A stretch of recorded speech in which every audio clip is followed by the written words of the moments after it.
L'histoire d'Abu Lahab. Il y a plus de 14 siècles, à la Mecque, vivait un homme puissant et riche, au visage rougeâtre, que l'on surnommait Abu Lahab, le père de la flamme. Il n'était pas un étranger pour le prophète Muhammad alayhi salatu wassalam, il était son propre oncle paternel. Au début, rien ne le liait particulièrement à son neveu.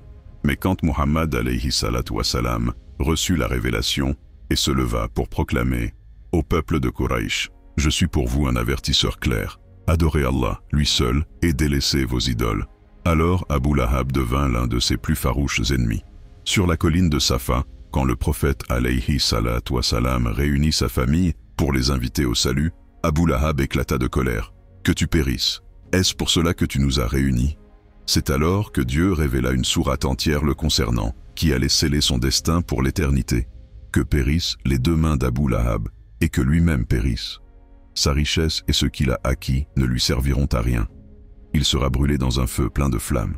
Et sa femme, la porteuse de bois, à son cou, une corde de fibres tressée. Sourate Al-Masad 111. Abu Lahab ne se contenta pas de rejeter le message. Il se moquait, insultait et incitait les autres à tourner le prophète alayhi salatu wassalam en dérision.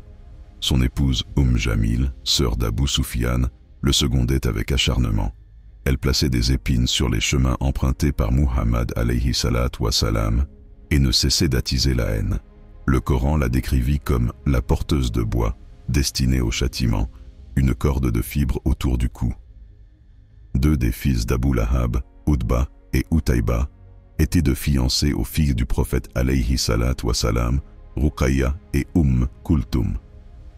Mais par haine, leur père les força à rompre les fiançailles, humiliant ainsi la famille du messager Muhammad alayhi salatu wassalam.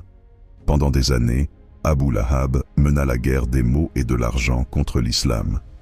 Mais après la défaite de Quraysh à Badr, il fut frappé d'une maladie fulgurante. On raconte qu'il souffrit d'une infection contagieuse. Son corps couvert de plaies. Il mourut dans la peur et l'abandon. Sa famille, effrayée par la maladie, laissa son cadavre sans soin pendant plusieurs jours.